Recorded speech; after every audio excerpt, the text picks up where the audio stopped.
The story begins on a quiet night in Portland. A frightened woman named Andrea Bowen, who suffers from claustrophobia, contacts Detective Rollins regarding her ongoing case, expressing fear that her hypnotherapist, Dr. Mead, is still stalking her. Shortly after the call, while alone in an elevator, she receives a phone call from an unknown number. On the line, her hypnotherapist, Dr. Mead, tells her that this is how the world ends, which triggers a severe psychological response. Under the influence of this suggestion, Andrea begins to hallucinate that the elevator walls are closing in on her. The intense fear overwhelms her body, leading to cardiac arrest, and she dies at the scene. Not long after, we meet Jennifer Thompson, a software engineer whose life has fallen apart. She's unemployed, emotionally drained, and still struggling with the trauma of losing her child, a tragedy that destroyed her relationship with her ex-fiancé, Brian.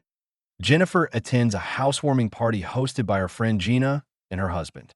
She's caught off guard when she discovers Brian is also at the party. During the gathering, Gina introduces Jennifer to her therapist, Dr. Mead, and encourages her to seek his help to move on from Brian and regain control of her life. Dr. Mead appears calm, confident, and observant, and Jennifer engages with him briefly. Shortly after meeting Dr. Mead, while continuing conversations at the party, Brian is about to eat something containing sesame, which could trigger his allergy. Jennifer notices in time and stops him before he takes a bite, preventing a potentially serious reaction. After the party, concerned about her friend's downward spiral, Gina strongly urges Jennifer to see Dr. Mead. Jennifer is initially dismissive of the idea, but Gina insists, pointing out how much she is struggling and even scheduling an appointment for her. Eventually, Jennifer agrees to go. During their first session, she opens up about her grief, her failed relationship, and her inability to move forward. Dr. Mead suggests hypnotherapy as a way to address her trauma, assuring her she will remain in control the entire time. Though hesitant, Jennifer agrees to try it.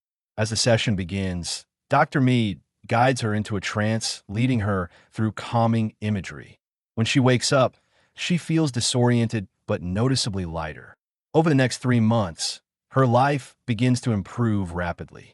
She secures a new job, regains confidence, and starts adopting healthier habits. When Gina sees her transformation, she wants to try hypnotherapy herself. However, she explains that despite repeatedly asking, Dr. Mead has refused to use hypnosis on her.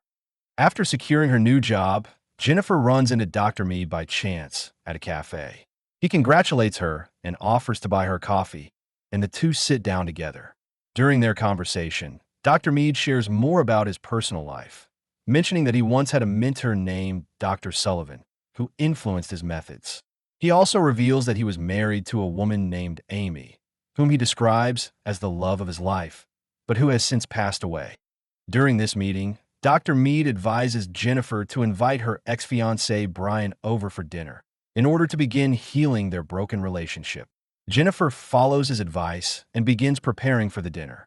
However, while grocery shopping, she receives a phone call that causes her to black out.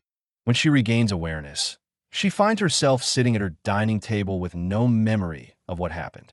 Moments later, she discovers Brian in her bathroom, suffering from a severe allergic reaction. Emergency services are called, and Brian is rushed to the hospital, where he survives but remains in a coma.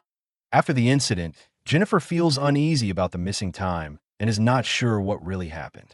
She also begins experiencing very vivid dreams involving Dr. Mead.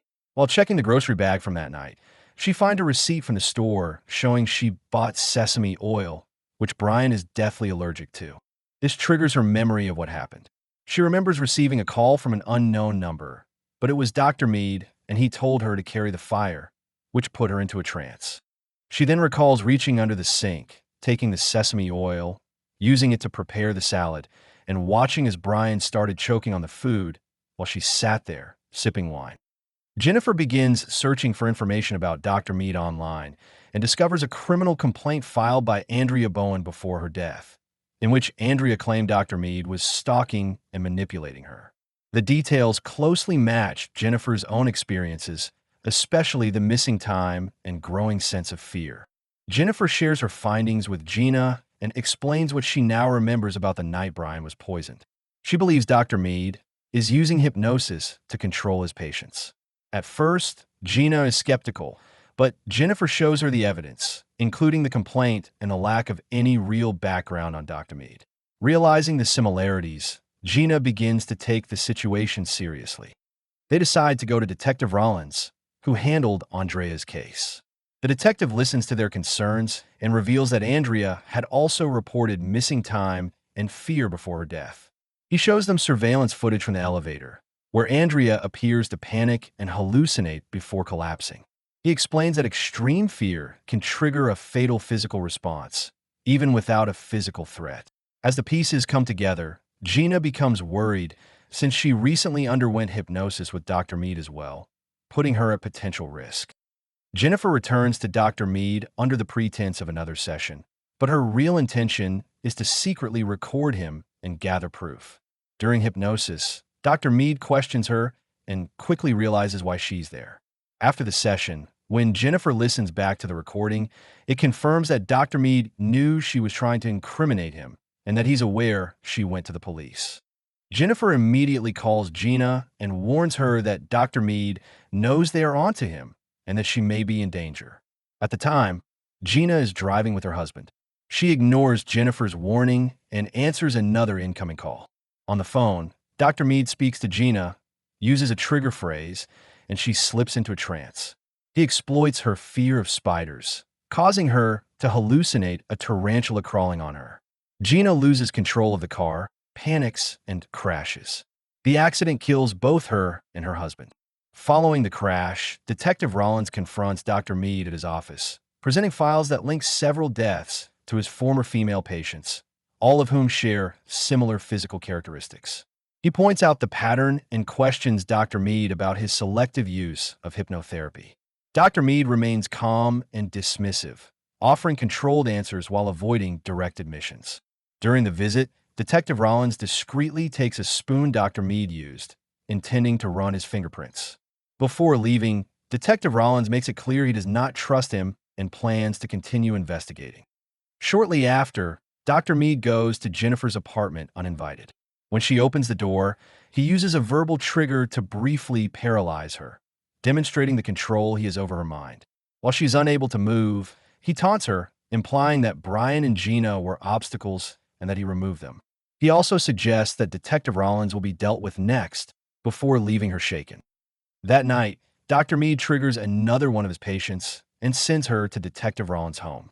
While the detective is alone, the patient suddenly attacks him. The assault is violent and unexpected, and Detective Rollins is forced to defend himself. The patient doesn't survive the confrontation, and Detective Rollins is left hospitalized with severe injuries. Left out of options, Jennifer decides to undergo hypnosis with a specialist who works with the Portland PD, hoping to recover what happened during her sessions with Dr. Mead. She wants to access her suppressed memories and understand what he may have planted in her mind. During the session, Dr. Graham guides Jennifer into a trance, but as Jennifer begins recalling her sessions with Dr. Mead, her body reacts violently. She starts choking and goes into distress, forcing Dr. Graham to stop the session. She concludes that Dr. Mead implanted a powerful failsafe in Jennifer's subconscious to block these memories, along with multiple post-hypnotic triggers that could activate at any time. Although she cannot remove them, Dr. Graham performs a second hypnosis session and plants a counter-trigger, something that can break Dr. Mead's control if activated. Despite the failed attempt, Jennifer manages to remember a key detail: a house she briefly saw while under hypnosis.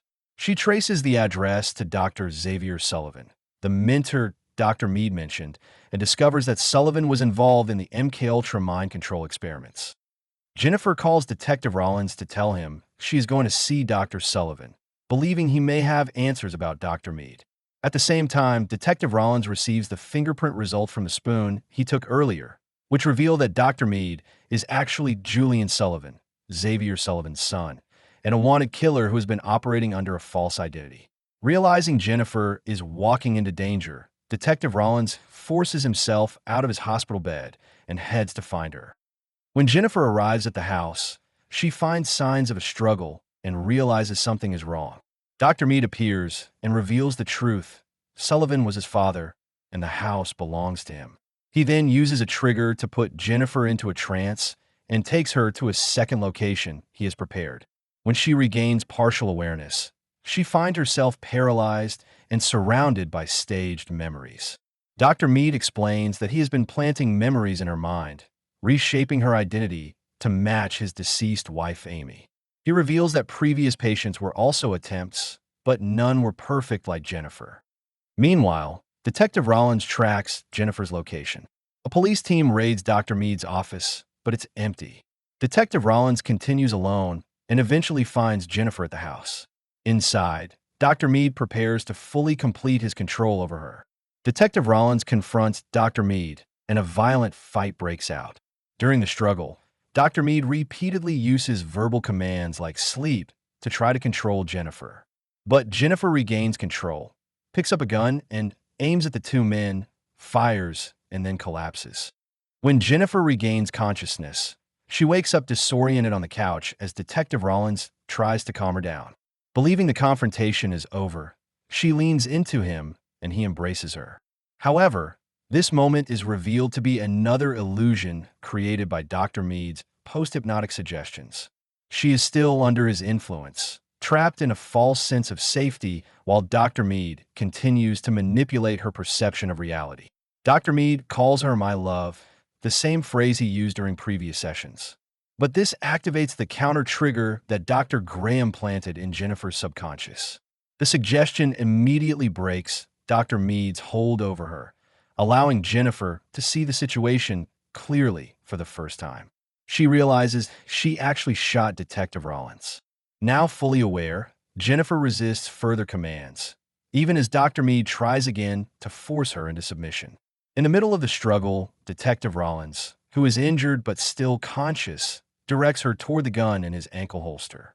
Jennifer retrieves the weapon and fires at Dr. Mead, fatally wounding him and ending his control. 1 month later, Jennifer and Detective Rollins are both recovering from their injuries. Brian remains in a coma, still hospitalized after the allergic reaction. Jennifer sits by his bedside and speaks to him. She apologizes for how she handled their loss, admitting that she shut him out and failed to recognize that the tragedy affected him just as deeply. She acknowledges that losing their child damaged both of them and takes responsibility for the way their relationship fell apart. After leaving the hospital, Jennifer meets with Detective Rollins. Before they part ways, he gives her a self-hypnosis disc as a final gesture before they go their separate ways. The end. Thanks for watching. Don't forget to like and subscribe. And until next time.